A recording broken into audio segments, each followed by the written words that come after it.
Can somebody please unmute the singer? Thank you.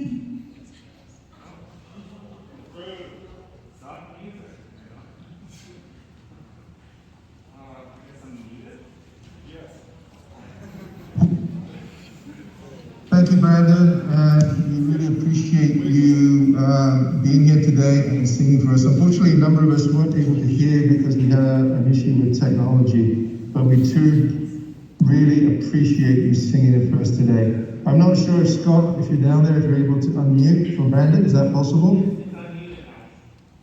Would you mind, and I apologize, would you mind doing it for a second time? Thank you so much, Brandon. I really appreciate you.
Brandon. We really appreciate and value your introduction. This is 10 days started. Before I introduce our guest speaker, one of our two guest speakers today, we'll be having Knowledge Keeper Shane Point joining me. He's sitting with me right now in our office, and followed by our very own Vice Principal, Miss Darlene Hughes, who will be providing a personal narrative of her experience and the residential school experience. Before I start, there are two very important questions that we're going to pose to the students. Why am I at this assembly? And this is a conversation that we invite you to have in your classes at the end of the assembly and when you have time. What do I need to do after this assembly? And this is the piece about what we as a collective have a moral and ethical responsibility to do, given what we learn and continue to learn. The injustices of the past are multifaceted, they're very deep, and they're very painful for Indigenous people. This morning we came to your classes and we handed out buttons, which are symbolic of the recognition or beginning of a conversation about what has happened. But this is an ongoing conversation as a school and a community. It's a call to action. Reconciliation needs to be turned from a statement, from a word, into a direct action. And as a community, how do we do that? And I'm going to take advice and take direction from Shane. It's my great honor to be sitting with today. I also have Dave Robinson with us in the office. He was with Shane. But today we'll be listening to Shane, Knowledge Keeper, followed by Miss Hughes. Shane, thank you, sir.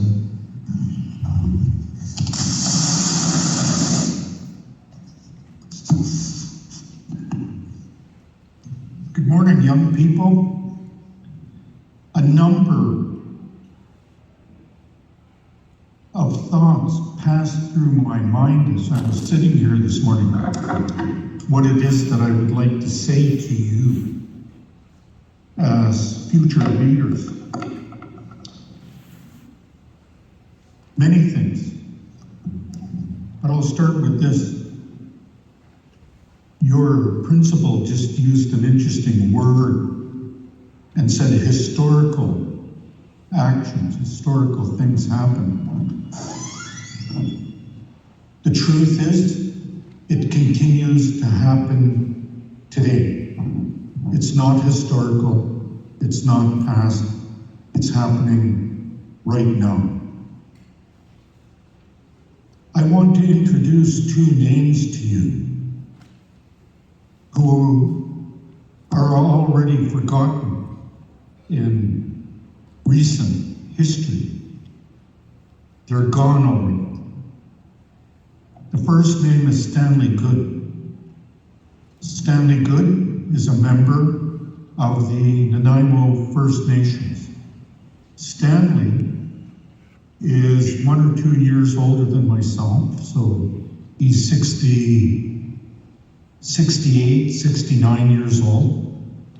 Stanley Good was the first person of Indigenous ancestry to walk into a police station and say the words, "I need your help." To which the policeman at that station said, "How can we help you, Stan?" He said, "I want to know what to do about being raped at Indian Residential School when I was a child." And they said, "Stanley, we're going to help you." So Stanley Good is the first. The other gentleman, his name is Floyd Mowat. Floyd Mowat, roughly the same age as myself, did the same thing within 6 months after Stanley Good. Without those two gentlemen, we wouldn't be here today talking about reconciliation. What Stanley Good and Floyd Mowat brought to Canada and to its citizenship is true. Reconciliation doesn't happen without truth. Both those gentlemen and their peers from across Canada for at least a 15-year time frame spoke the truth about the heinous crimes committed against them as children, not adults, as children, by the Canadian government and by the churches who ran the Indian residential schools. Amazing histories. Your principal kept using the word story. Those aren't stories. Those are histories and the truth. I'm here to say to you today that reconciliation is an interesting word because what it requires is reciprocity. We need to be reciprocal in all of our actions. Today is a wonderful day because we're being heard. Stanley Good, Floyd Moen spoke the truth along with their peers. During that time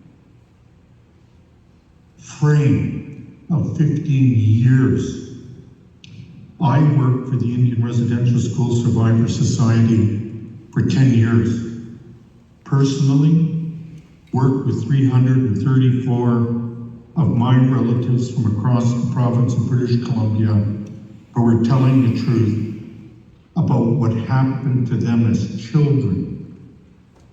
Important for you to know and understand, children, not adults, children.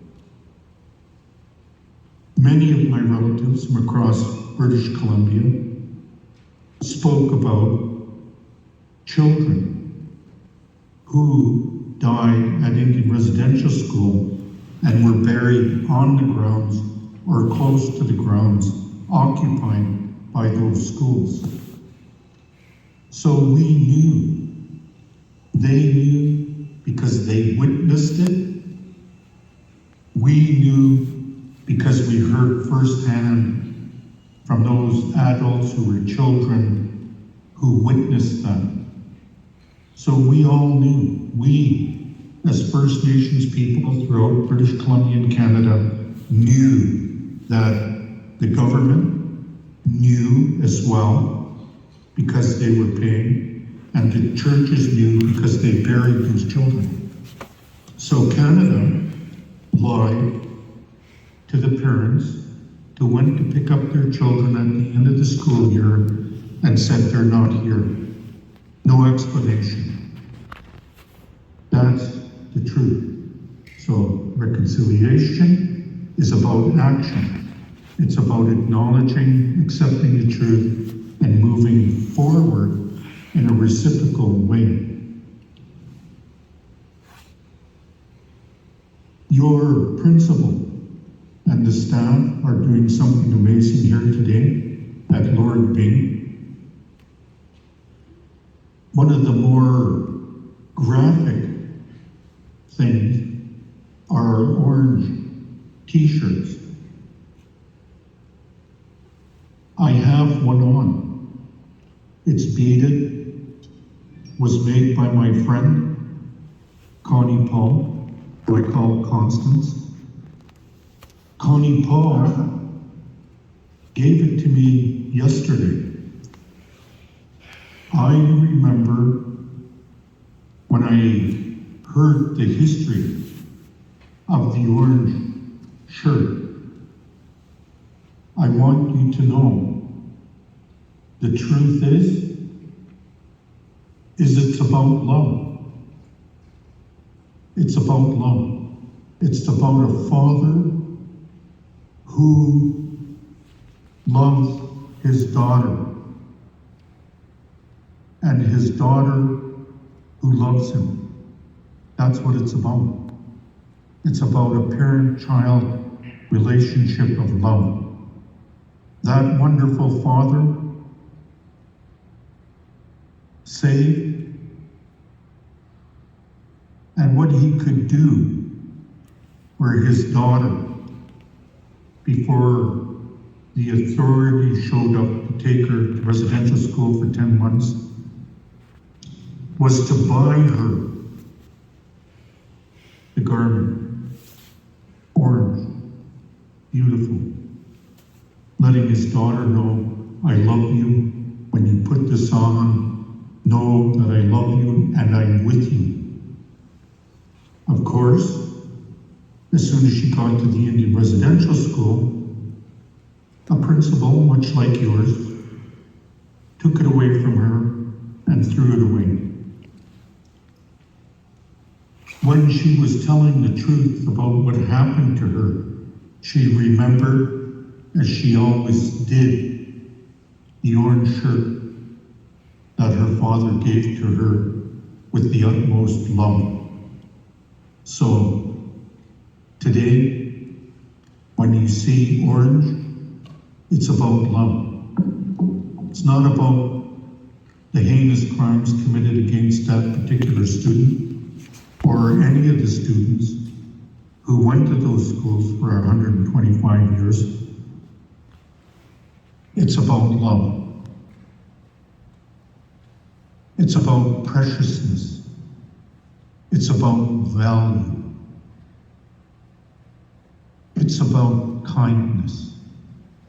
It's about remembrance. More importantly, it's about family and the love families have for each other. Stanley Good loved his mom and dad, loves his siblings. Floyd Mowen, the same.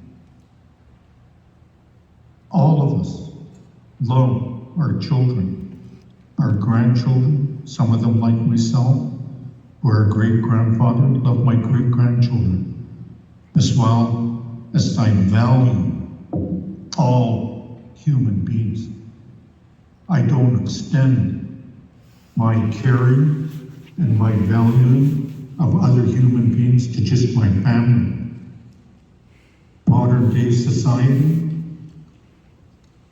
is not like that, nor has it been for many, many, many years. The word that I use the most when I'm out and about is the word nutsamon, Coast Salish word. Nutsamon means we are one. It is our belief, because it's our knowledge, that all human beings from all around the world are what conduct ourselves as such.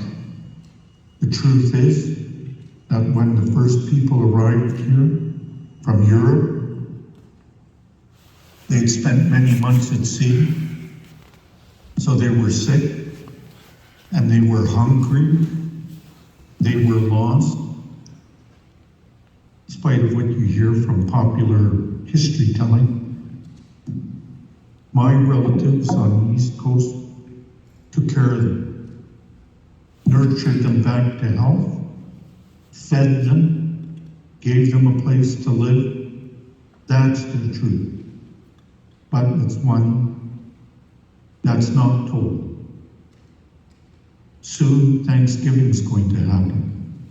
That's become about turkey and families sitting down and being grateful to each other. When historically, that great holiday was celebrated by those first Europeans, and it was a feast that they engaged their hosts with. Thanksgiving dinner was a thank you to the indigenous people who nursed them back to health and showed them how to hunt, where to gather. They ate together. So the first people from Europe had the sense to be grateful. Today, there is no mention of indigenous people at Thanksgiving. There is no mention. Your families won't mention us, won't mention the great profits that everybody's gleaned from North America at the expense of Indigenous people. So my message to you is we were kind, we were generous, and we were reciprocal. How we were treated was very different from our own beliefs and our own values. In closing, I want to mention my relative, the Honorable Stephen Point. The Honorable Stephen Point was the Lieutenant Governor of British Columbia for 6 years. The Lieutenant Governor of British Columbia, or any province, is the highest station, highest political station anybody can achieve. The Lieutenant Governor means that he was, for that 6 years, the voice of the Queen. The words he spoke to the political leaders of British Columbia and Canada were the words of the Queen, Queen Elizabeth II. That's amazing. In a short 50 years, we have come from being forced to be in Indian residential schools to the public school system to reach the highest of stations. Beautiful success. As a Point family, there are 1,400 of us, and we are all very proud of Stephen, who is a sitting judge and a lawyer. His wife, Gwendolyn, is a PhD. She's the chancellor for the University of the Fraser Valley. Stephen, UBC. Young people, in a short 50 years, we've made amazing advancement for ourselves.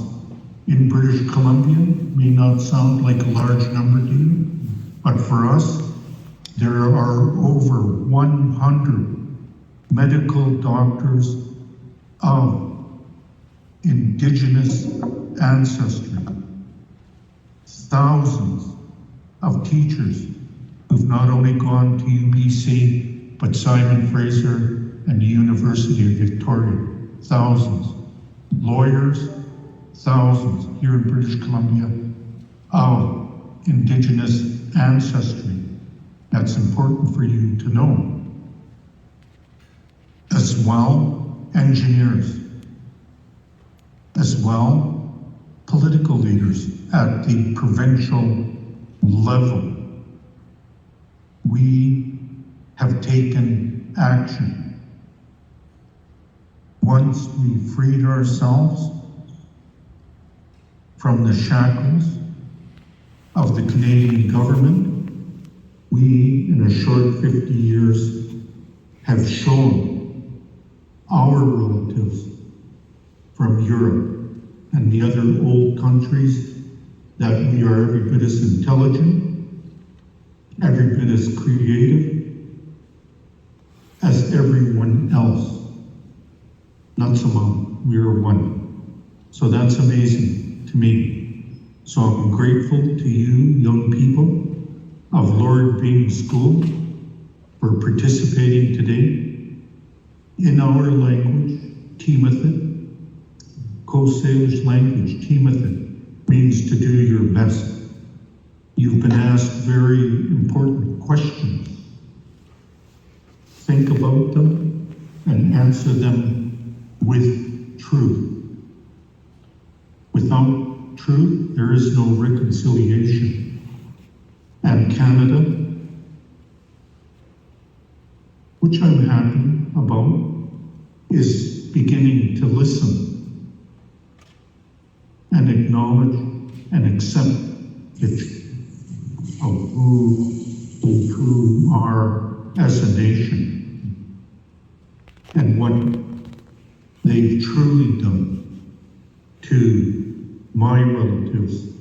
who have been on this continent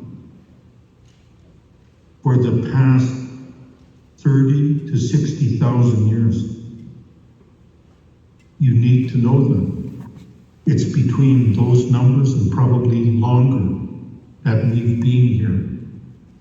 Popular belief is that we haven't been here that long. Well, I'd say that between 30 and 60,000 years is a fair amount of time. Musqueam, the territory that you're in, the village that I live in right now, is 4,000 years old. My family being in that place 4,000 years. So, young people who are new to this land, this geography and ecosystem, have a good day. Thank you for listening. Do your best. Be braver than your parents, your grandparents, and your great-grandparents. Be braver than them and reach out to others and welcome them into your social circle. Take care of yourselves. Have fun. Thank you so much, Shane. It is indeed a great honor to hear the truth spoken here today, and for the three key words that I've taken note of: kindness, generosity, and reciprocity. I also learned a new word, cumulative. They say it right? To do your best. And as a school and as a community, the truth will set us on a different path and give us a new opportunity to move forward in the spirit of reconciliation through action. Thank you, Shane. It is always a pleasure to meet with you, to listen, and to hear the truth. The slide you see in front of you depicts Canada, and in fact shows us the diversity of Canada and its indigenous roots from coast to coast. It is a great honor to be here on this land and to see the greatness from coast to coast, to recognize the location where early Europeans came, where they were greeted, as Shane told us, and to see from coast to coast the richness of these lands and the indigenous peoples that rightfully own and are the masters in relationship with us of these territories. We have so much to learn and not enough time. That is always my challenge as an educator. But today is about learning. We will make mistakes, and making mistakes isn't a bad thing. It's about having humility to say, I don't get it, I want to know more, and how can I move forward? So with great gratitude, Shane, thank you for being here today and for guiding me as the principal of this school and guiding our community. And they are important questions, and they're not going to end at the end of this assembly. Mr. Valgaris, I'm going to pass the slide deck back to you now. You can guide us through the next few slides and introduce a very important second guest speaker, Ms. Darlene Hughes, who will share with us today her experiences and her understanding of the truth of residential schools in Canada. Thank you, Mr. Valgaris. Thank you, Mr. Willowen. Thank you, Shane, as always. Just a few of the slides and some of the descriptions behind the artwork that you're seeing on the PowerPoint presentation. You'll see this symbol today, tomorrow, during the National Day for Truth and Reconciliation. Just a quick description of the elements and what you see in the painting. Representing Indigenous cultures. The circle is at the center, which represents being together in the spirit of reconciliation. The orange color represents truth-telling, healing. The First Nations, Inuit, and Métis are represented in the image. The narwhal representing the Inuit people. The beaded flower representing the Métis, and the eagle representing the First Nations peoples. The pathway is the road to reconciliation. And the stars representing the children who never made it home from those residential schools.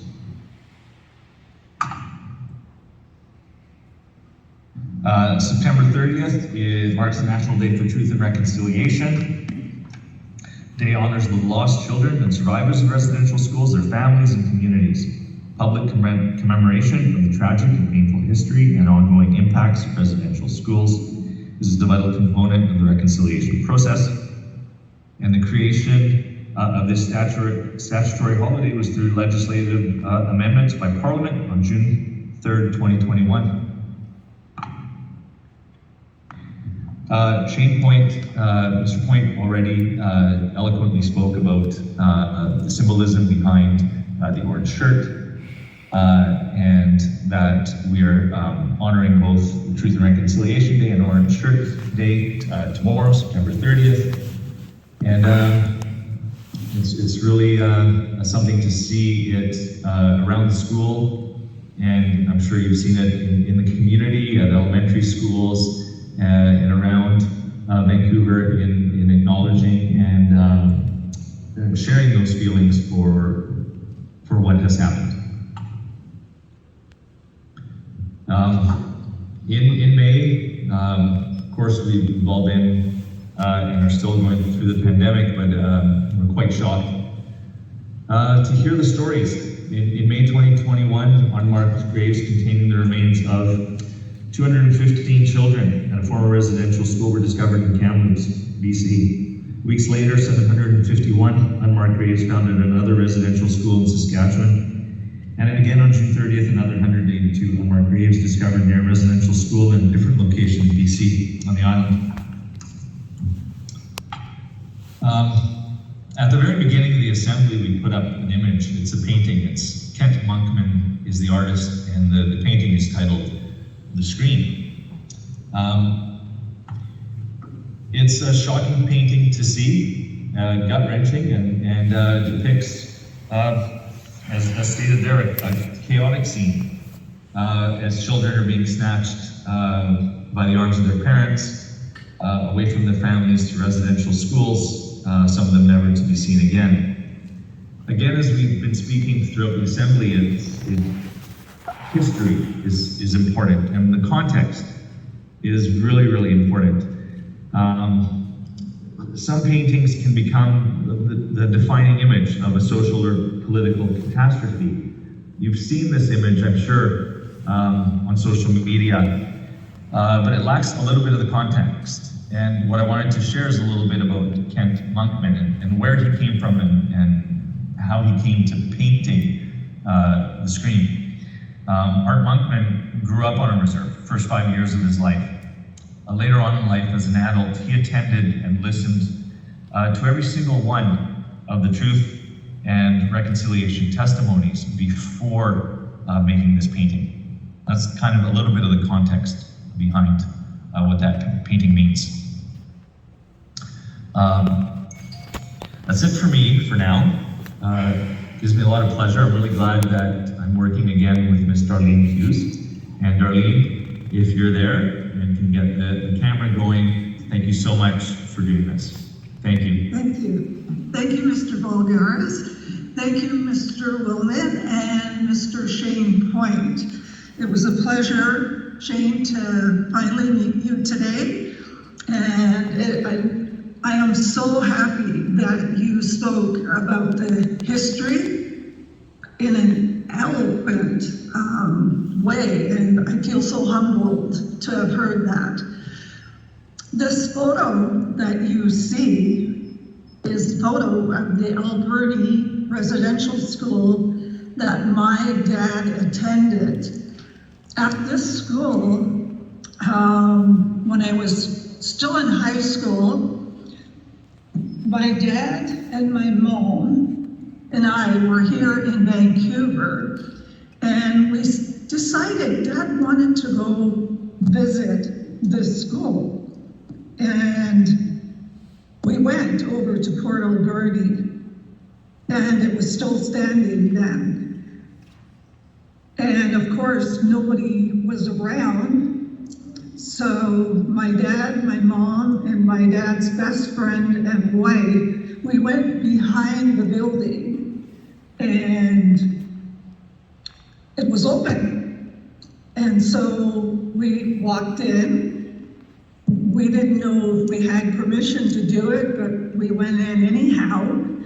And it was really gut-wrenching to go with my dad to a place where he couldn't speak his language, didn't know anybody. They were all strangers. Their kids were from all over Canada, were in the residential school. And, you know, to go through it and listen to him as he spoke about his experiences was really touching and moving. And I was the only child of his to have had that experience, to walk in this building. And then the honest truth was, I found the building really eerie. It was almost kind of spooky. You could almost, if you stayed still for a second, you could hear the children's voices. That part was eerie. And so my dad took us to the basement. We went to the basement first. And he showed us where they all met every day to go have breakfast. And he had told me, he said every day they would eat porridge every day. And sometimes at lunch they were not fed well at all. And, you know, when he was alive, he couldn't stand the smell of it or eat it. For the rest of his life, he couldn't eat porridge. And so he showed us in that room where hundreds of kids would be eating their breakfast. And after their breakfast, they were all told to line up. And he showed us, you know, that they all these children lined up. And there was only one spoon, and the missionary person had cod liver oil, and each child had to have a tablespoon of cod liver oil, all from the same spoon. I just shook my head. My dad had a sense of humor to laugh at it, but as he was telling the story. And then he took us to a room that was really small, like probably half the size of my office here. And I said, what was this room for? He said that when his mom sent him indigenous food, in our language we call it gailox, it's dried fish, and it's so good and it's so healthy. They were all forced to all sit in that room, squeezed tightly one by one if they had indigenous food, and they were locked in there. So I couldn't believe that they locked children in a room because they couldn't stand the smell of their indigenous food. That was really mind-blowing to me to hear that. And then my dad took us through the tour of this building, and he took us to the floor. It was the upper third floor on the right side there on the top. His bed was right by the window.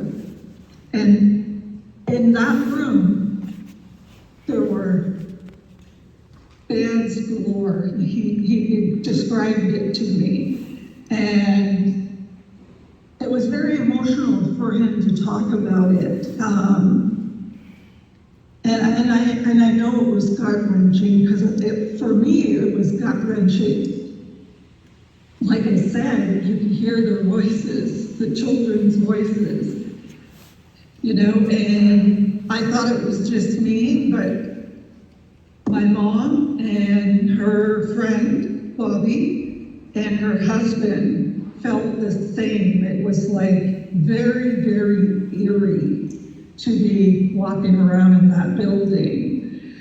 And my dad, so I'm a byproduct of the residential school. And my dad, when he was there, he said they were basically starved to death. And him and his buddies would sneak out at night when everybody was, sleeping, and they would go up in the farmland and steal some potatoes to eat. I couldn't believe that, that they did this to children. My dad told me that when he was there was someone from our community there as well, and he was only a baby. He was 2 years old. My dad told me that poor child cried and cried and cried. And my dad would go to him as much as possible and carry him around. My dad was a very kind man, and and that obviously showed as a youth. And so, as much as possible, he would tend to the young baby at age 2. Next slide, Mike.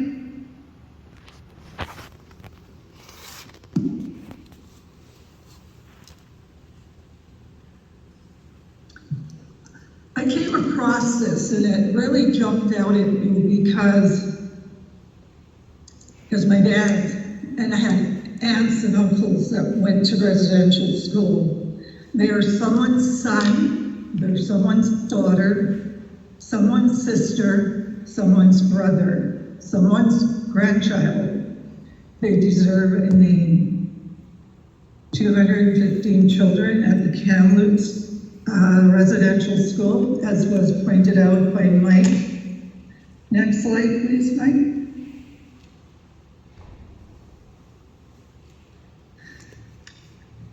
Now, the trauma that the students, my dad, and all family members and people all in Canada and even the United States, for us in Canada, it was a result of the Indian Act.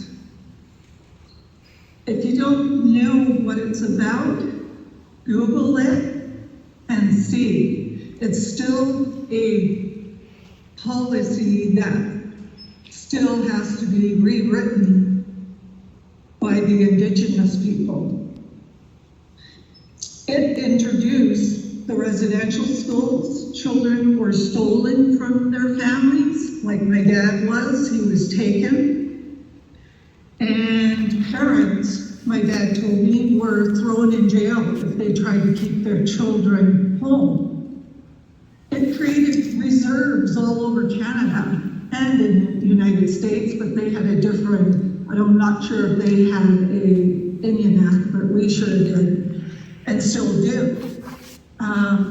Indigenous people's traditional names were taken from them, and they remain the nations with European names. The Indigenous people were not allowed to leave the reserves when the Indian Act was created. And the chiefs and political Indigenous groups were not allowed to form political organizations. The laws were then, Indigenous nations could not have sacred ceremonies and to potlatch and sing their songs and tell their traditional stories. And many, many Indigenous people were put in jail. A lot of them were our elders because they potlatched. And their ceremony and their regalia were all confiscated back then. And then the other one, which is really serious, is they were denied the right to vote. Next screen, Mike.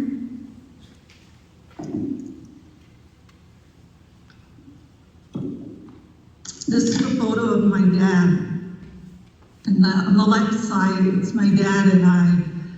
My dad at that time was battling lung cancer, And I was very close to my dad, and you can see on the right photo there, you know, he's on the boat, and I had the privilege to be with him on the boat his last summer that he was alive. And my mom and I were with him, and we were out catching salmon, which he loves to do, and he mainly took me out to fish that last time. He didn't have to go out, and he had lung cancer then. He was diagnosed then.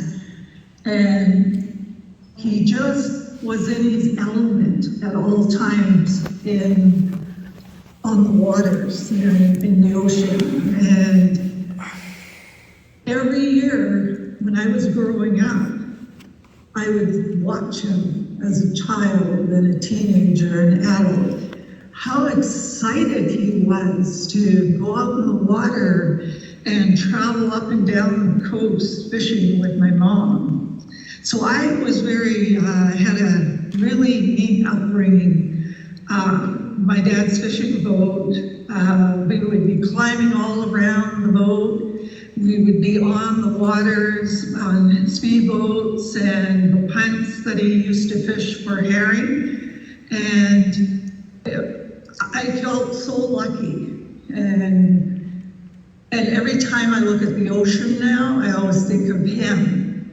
And the hats we have on that left side are from Templeton. I was at Templeton at that time, and Walter Mustovich was a vice principal, and he gave me 2 hats. And I said I was going to give one to my dad, because my dad always had a hat on. And so I went to go visit him. And that was a really nice time with him, sharing stories. Whenever I was with my dad or my mom, I would say, tell me about when you were young. Tell me about what it was like when you were growing up. And for my dad, it was horrendous. He had a really hard upbringing. Not from his mother. She loved him with her whole heart. And it was with the stepfather that he had a horrible time with. And I don't even want to go into detail, it was so horrific.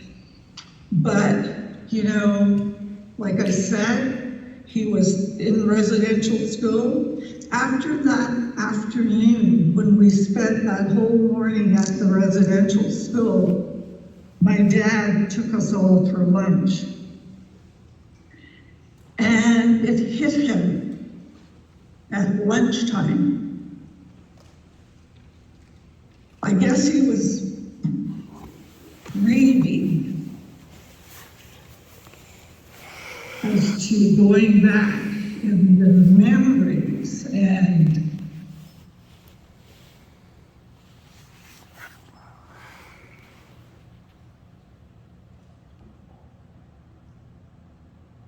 I never saw my dad cry so hard, and it broke me. It really broke me. Thanks, Mike.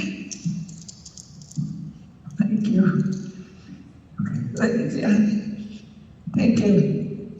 And for him, it was coming to that point of recognizing what he went through.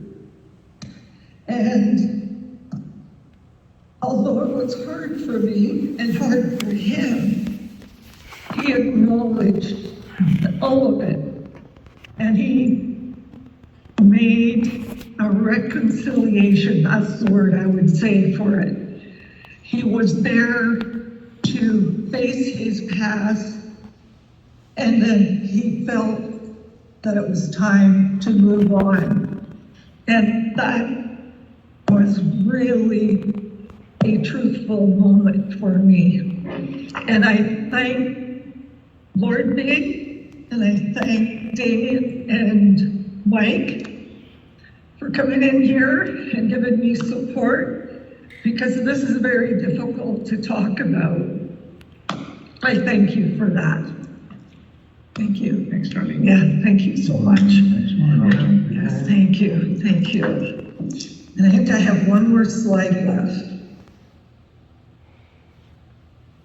I tried not to cry, but it's my dad. And now I belong to the Muskegs.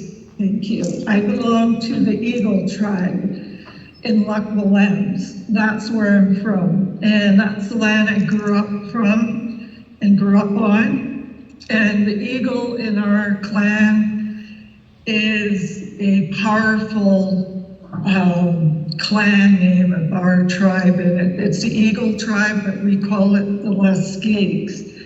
And today, as a Lusky tribal member of Gisbelt Locks, I bow my head not to ask anything, but just to say thank you. And remember that the truth and reconciliation for me, and it was for my dad at that moment, going through the residential school, it's about kindness and being humble with one another and learning side by side. For me, that's what reconciliation is about. It's not about anger. It's not about pointing fingers. It's about the non-First Nations and the Indigenous people all in the canoe together moving forward. I thank you. I raise my hands to all the Indigenous people in Canada today, and I raise my hands to Lord Byng's staff and our admin team. Thank you very much. Thank you so much, Amy. It is a great honor and a privilege to hear the truth spoken today by you. It's a great honor and a privilege to walk alongside you, to hear with you your story and the truth that today is being told. We are truly grateful that you're part of our team here. I feel truly honored, so thank you, darling. It took tremendous courage to do what you did. And now, as we come to the end of our assembly, I have to say, a very powerful assembly. We are in the summary stages. I have one teacher that would like to, if she's able to share out just some of the thoughts that came in discussion about this important issue. And then we have one last task that we'd like you to complete before the end of the day with your class. If Ruth is there, Ruth was one of the teachers that took a t-shirt from Chad Carpenter last week at our Pro D Day and had the discussion.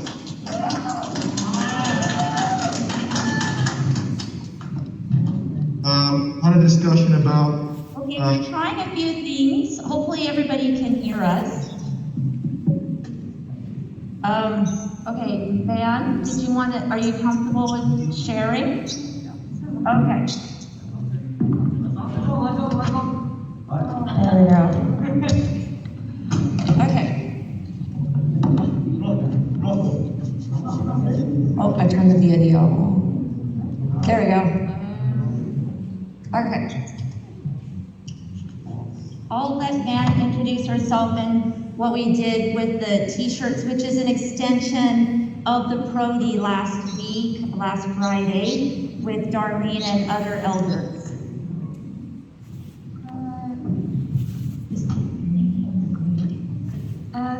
Hi everyone, my name is Van, I'm in grade 10, and I am speaking on behalf of Miss Anderson's 1-2 class, which is intermediate strengths.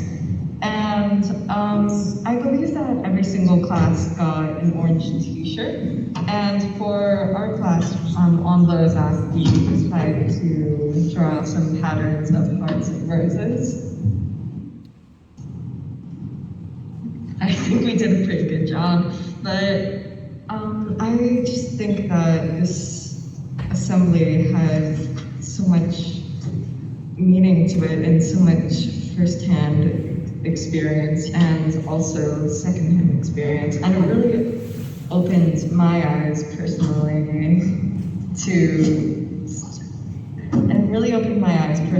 to see how many generations residential schools have actually affected.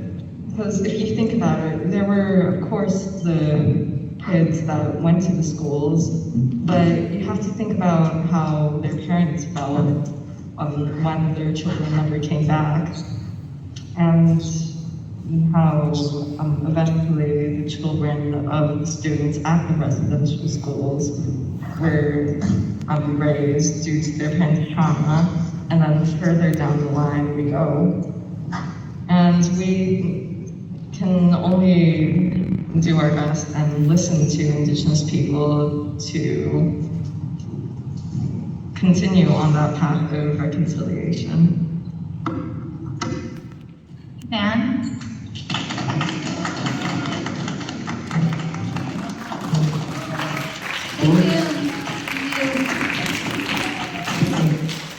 If you could mute, that would be great. For the rest of us in the class, we handed out these orange shirts. Our intention is before the end of today, and in fact, if we could do it before we break for lunch, we'd like every class and every student in the class to complete one of these orange shirts with a message of kindness in the spirit of reconciliation. The orange shirts that some classes are working on were given out by Chad Carpenter. Chad will be visiting those classrooms, working with you to develop the themes around kindness and generosity, the themes that we heard about from Shane Point. And those t-shirts will be distributed to survivors of residential schools. Before we leave today, before the assembly ends, each student, can you take 1 minute with your teacher to write a word of kindness and generosity that you would like to send to a residential school survivor? And we'd like the teachers, before you leave, to put them up on every piece of window in your classroom. So at 3 o'clock today, when students leave the school, we're going to look at a full orange school, a school that today has taken time to think and reflect in the spirit of reconciliation. I thank each and every one of you on staff. I thank our Indigenous workers in our community. I thank Darlene, I thank Chad, I thank Brandon. Truly grateful to Shane and Dave for their leadership. And today, before we leave, and tomorrow as a nation, when we sit and reflect about what tomorrow means, I would like our school to do its part and to show that we care by sending messages of hope and inspiration and making it public. Thank you so much. I know we're very close to the end of the bell, but I would love to see these up on every window before we leave today. Thank you. Okay, folks. Okay, folks, we're going to, you guys can give those sheets to the teachers who have the windows out front. They're not much good for us. So what we're going to do is we're going to try to leave here without killing each other. So we're going to have this bunch of people in that little section right there. You guys are going to go first. And then this row, you guys can go right now.